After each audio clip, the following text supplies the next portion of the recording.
Ibrahim alaihissalam setelah memiliki anak Ismail dan sebelum lahirnya Ishak, jadi Ismail ini masih masa menyusui, masih di bawah 1 tahun umurnya, datang perintah Allah Azza wa Jalla memerintahkan Ibrahim alaihissalam untuk membawa istrinya Hajar ke Mekah. Mekah waktu itu ikhwah-ikhwah sekalian adalah sebuah lembah yang tidak ada kehidupan sama sekali. Kata Allah Azza wa Jalla melalui lisannya Ibrahim alaihissalam, ya Allah, aku tinggalkan keluargaku di sebuah lembah, tidak ada tumbuhan, jangankan tumbuhan hijau, tumbuhan mati nggak ada, gersang, nggak ada kehidupan. Tetapi kata Nabi Ibrahim alaihissalam, tapi itu di lokasi rumahmu yang mulia. Jadi Ka'bah itu dibangun pertama kali oleh siapa? Adam alaihissalam dengan anaknya Syith. Kemudian pada saat terjadi banjir besar, kiamat kecil di zaman Nuh alaihissalam, termasuk Ka'bah hancur pada saat itu, tinggal pondasinya. Pondasi Ka'bah ini disebutkan dalam Al-Quran namanya Bakkah. Maka Allah subhanahu wa ta'ala ingin Ka'bah itu dihidupkan kembali. Diutuslah awal kisahnya dengan Ibrahim alaihissalam diperintahkan membawa istrinya Hajar dan Ismail ke lembah itu. Pada saat tiba di sana, Ibrahim alaihissalam tidak bicara apa-apa. Tiba di lembah tersebut, gersang, lalu dia bilang sama Hajar, turunlah wahai istriku, bawa Ismail bersamamu dan saya akan tinggalkan kamu di lembah ini. Hajar bingung, nggak ada instruksi, nggak ada informasi, nggak ada bekal yang cukup. Ibrahim alaihissalam tiba-tiba balikkan untanya menuju ke arah Palestina, mau pulang.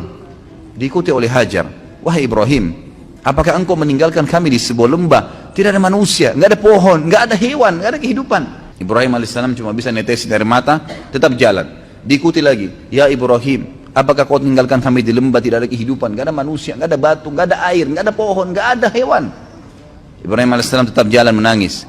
Yang ketiga kali Hajar bilang lagi, wahai Ibrahim, apakah kau tega membiarkan kami begini-begini dan seterusnya. Tetap saja Ibrahim AS jalan. Maka Hajar akhirnya Allah SWT berikan ilham dalam hatinya dan bertanya begini, apakah Allah yang perintahkan kamu seperti ini? Maka Ibrahim AS tidak nyaut apa-apa, cuma nganggungin kepala. Iya, artinya ini memang diperintahkan oleh Allah. Maka jawaban Hajar dengan sangat jelas, kalau begitu tidak mungkin Allah itu membiarkan kami mati. Udah pergi aja Ibrahim, gak apa-apa. Ibrahim AS pun pulang ke Palestina. Di tengah jalan dia berdoa, ya Allah, aku telah meninggalkan keluargaku di sebuah lembah, tidak ada kehidupan, tidak ada pohon, tidak ada air, tidak ada manusia, tidak ada hewan. Tapi di tempat rumahmu yang mulia Allah, agar dia mendirikan sholat sebagaimana engkau telah perintahkan ya Allah. Maka tolong utuslah kepada mereka orang-orang yang bisa tinggal mendampingi mereka. Karena perintah Allah kepada Ibrahim AS, tinggalkan istrimu di sana Hajar sama Ismail, pulang ke Palestina. Nggak ada tugasmu tinggal di Mekah. Kita kembali ke Hajar AS. Hajar waktu itu merasa prihatin setelah Ibrahim AS sudah tidak kelihatan lagi di jauh padang pasir sana. Teriknya matahari di siang hari luar biasa panas. Air yang diminum tinggal sedikit. Ismail juga butuh minuman. Hajar merasa sebelum malam tiba kesempatan, coba cari sesuatu di situ, ada kehidupan, ada pohon, ada manusia kah? Yang paling dekat dengan Hajar waktu itu ada 2 bukit namanya Safa dan Marwa. Hajar naik ke atas bukit Safa. Kita tahu kalau panas matahari yang sangat terik, ada fata morgana, ada kesannya kayak kelihatan air, padahal sebenarnya tidak, karena pantulan dari cahaya matahari. Dia naik di Safa, dia lihat ke gunung Marwa, ada air di sana. Maka yang terjadi, Hajar alaihissalam turun dari Safa. Di tengah-tengah lembah dia berlari, naik di Marwah, dia lihat kiri kanan gak ada air, dia lihat ke arah Safa, ada air di sana. Diulangin lagi sama dia, turun dari Marwah, di tengah-tengah lembah lari lagi, kemudian naik di Safa, terjadi sama. Sampai 7 kali dia bolak-balik dari Safa ke Marwah, Marwah ke Safa, terus begitu sampai 7 kali. Terakhir di Marwah dia lihat, oh berarti tidak ada ini. Lalu dia kembali ke anaknya Ismail. Waktu dia kembali ke Ismail AS, dia kaget. Ternyata di bawah kakinya Ismail ada mata air. Ada khilaf di antara ulama tentang dari mana mata air itu. Ada yang mengatakan dari pijakan kaki untanya Ibrahim alaihissalam, tapi riwayat ini lemah.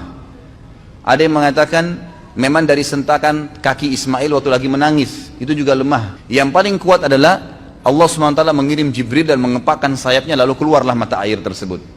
Pada saat Hajar tiba, lihat air, dia datangin air tersebut dengan semangat, lalu dia buat bendungan kecil dari padang pasir itu, sambil mengucapkan lafaz yang digunakan dalam bahasa Palestina, bukan orang Arab ya, ini bukan bahasa Arab, bahasa asli orang Palestina. Dia mengatakan zam-zam, artinya apa? Berkumpullah, berkumpullah. Jadi makna zam-zam itu sebenarnya. Maka dia bilang zam-zam, ditutup sama dia. Kata Nabi SAW, semoga Allah merahmati ibunya Ismail. Kalau dia tidak bendung, maka Zamzam akan menjadi lautan yang luas. Tapi kekhawatiran seorang ibu, takut airnya habis. Tapi kalau dia biarin, udah jelas berkah dari Allah. Jadi lautan yang luas. Bayangkan sekarang miliaran orang yang minum gak habis-habis gitu. Baik, akhirnya pada saat itu, kejadian terjadi di Jazirah Arab yang lain. Tepatnya di negeri Yaman, ada bendungan namanya Bendungan Ma'rib. Terkenal sekali negeri Yaman. Surah Saba menjelaskan masalah itu. Karena mereka kufur terhadap nikmat Allah, bendungan itu Allah hancurin, sehingga akhirnya di sisi barat dan timurnya negeri Saba dulu ini penuh dengan semua, di sisi baratnya buah-buahan, di sebelah timurnya semua jenis sayuran ada, kaya raya mereka. Tapi karena mereka kufur, Allah hancurkan bendungannya, lalu Allah ganti dengan pohon-pohon yang berduri. Ringkas cerita, keluarlah suku-suku Arab dari Yaman pada saat itu, dan waktu itu tidak ada suku Arab kecuali di Yaman. Mereka keluar menuju ke negeri Syam. Jadi mereka mau menuju ke negeri Syam. Di tengah-tengah jalan itu ada kota Mekah. Mereka lewatinlah Jazirah Arab itu menuju ke negeri Syam, karena negeri Syam ini subur. Mereka mau pindah ke sana gitu. Ternyata lewat di dekat lembah Mekah, mereka temukan di atas lembah Mekah itu ada banyak burung berputar-putar. Mereka bingung, setahu kami di lembah ini nggak pernah ada air, kok bisa ada burung lagi berputar-putar. Mereka mampir, utus 2 orang, coba lihat di sana ada apa. Mereka kaget, mereka temukan Hajar dengan anaknya Ismail alaihissalam duduk di sebelah mata air Zamzam. Mereka mengatakan, kami ingin tinggal di sini, suku kami cukup besar. Tidak disebutkan jumlah mereka, tapi yang jelas ratusan orang pada saat itu. Satu suku semuanya pindah dari Yaman ke negeri Syam. Dan ini hasil dari doa Nabi Ibrahim alaihissalam yang berdoa minta diutus kepada Hajar dan Ismail orang yang bisa hidup bersama mereka. Dan suku ini bernama suku Jurhum. Keluarlah suku Jurhum ini terus masuk, kemudian pamit dengan Hajar, wahai ibu, kami ini adalah suatu suku yang besar dan kami keluar dari negeri Yaman, tapi kami nggak punya tempat tinggal. Bisa nggak kami tinggal di sini? Nanti kami bentuk komunitas, kami punya peternakan, kami juga ahli perkebunan, karena mereka memang ahli perkebunan di Yaman, gitu kan? Kami akan buat dan kami akan bayar upeti. Yang penting kami bisa hidup dekat mata air ini. Kata Hajar, baiklah. Maka spontan pada saat itu terbentuk komunitas kota Mekah. Mereka membangun rumah, mereka sudah bawa peternakan, unta, sapi, kambing dibawa dari kampungnya Yaman. Terus mereka juga sudah mahir bercocok tanam. Ringkas cerita, menjadi rapilah Mekah itu, mulai ada penghuni.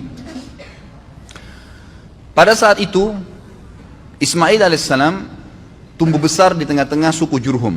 Ismail alaihissalam bukan orang Arab, karena beliau dari Ibrahim alaihissalam orang asli suku Babilonia, dari Irak. Ismail berbaur sampai besar dan menikah dengan anak kepala suku Jurhum.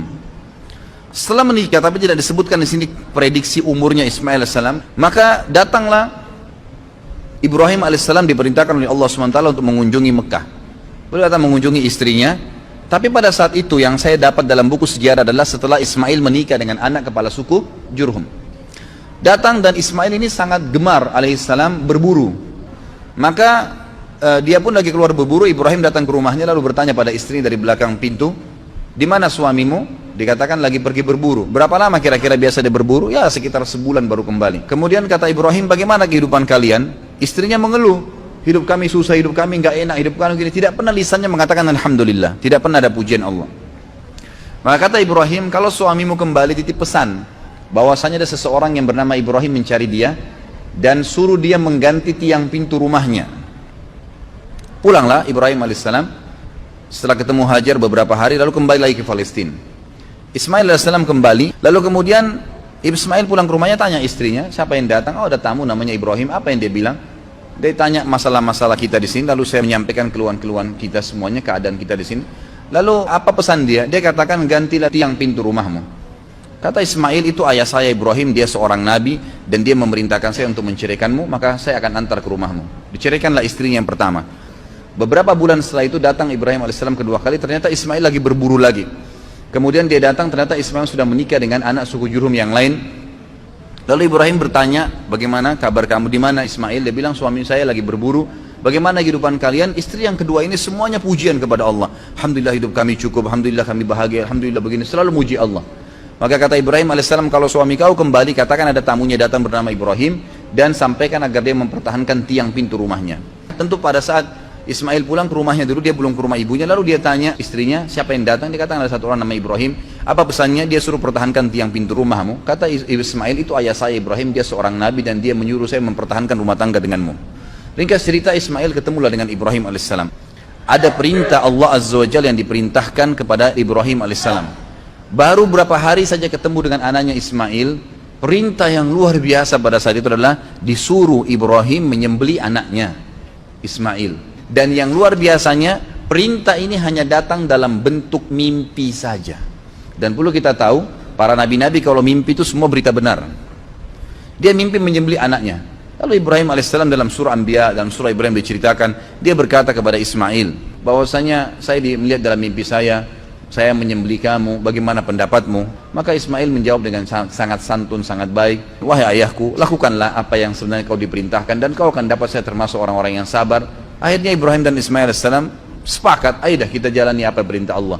Dua-duanya pergi sampai ke wilayah Mina. Pada saat itu datanglah Ismail dan Ibrahim AS di 3 titik di dekat gunung Mina yang sudah diperintahkan oleh Allah dalam mimpi untuk disembelih anaknya Ismail. Dia melihat syaitan datang mencoba mengganggunya, lalu Ibrahim AS melempari 7 kerikil kecil ke arah syaitan tersebut sambil membaca Bismillahirrahmanirrahim. Di titik 1 syaitannya pergi, di titik 2 kemudian dia datang lagi, dilempar lagi, titik 3 juga begitu. Akhirnya setelah 3 kali dilempar tidak datang lagi syaitannya. Kemudian sampai di tempat sembelihan, kata Allah Subhanahu wa taala, falamma tallahu lil jabin. Pada saat Ibrahim sudah meletakkan leher anaknya, pedangnya sudah diangkat dan sudah diayunkan, Ismail sudah pasrah, Ibrahim alaihissalam sudah pasrah, jadi tidak setengah-setengah. Dan ini kita perlu juga ambil pelajaran di sini, ikhwah-akhwat sekalian. Cobaan Allah Subhanahu wa taala itu kadang-kadang diuji iman kita sampai titik terakhir. Pada saat sudah betul-betul pasrah, diangkat pedang, dia sudah akan sembelih, ditahan pedangnya oleh Jibril alaihissalam, lalu kemudian digantikan dengan sembelihan yang agung, maksudnya seekor domba yang besar. Lalu Allah mengatakan, ya Ibrahim qad saddaqtar ru'ya, hai Ibrahim, kau sudah percaya mimpi yang telah kami kasih, maka kami akan gantikan kamu dengan sembelihan tadi. Digantilah sembelihan tersebut. Lalu kemudian Ibrahim dan Ismail AS diperintahkan oleh Allah setelah itu membangun Ka'bah. Maka Ibrahim dan Ismail pun membangun Ka'bah di pondasi yang sudah ada dibangun oleh Adam dan Syith alaihimussalam semuanya.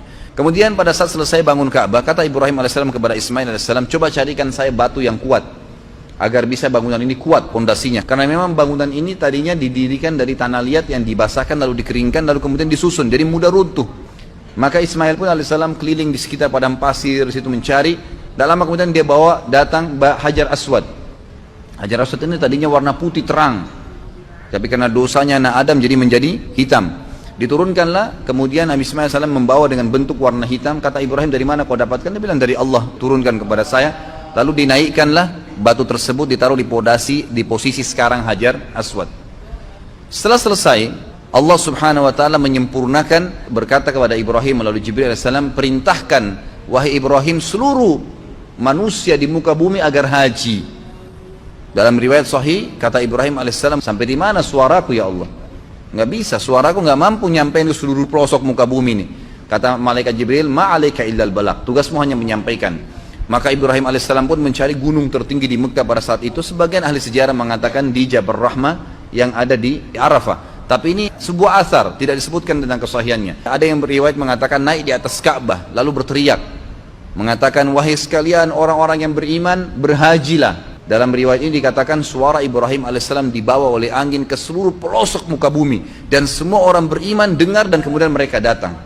Bahkan Allah SWT menceritakan datang orang-orang tersebut sampai dhamir. Pakai dhamir itu artinya unta-unta yang kurus karena jauhnya mereka jalan. Datanglah mereka dalam ibadah haji. Lalu rangkaian semua tadi yang dilakukan Ibrahim alaihissalam dengan keluarganya menjadi rangkaian ibadah haji.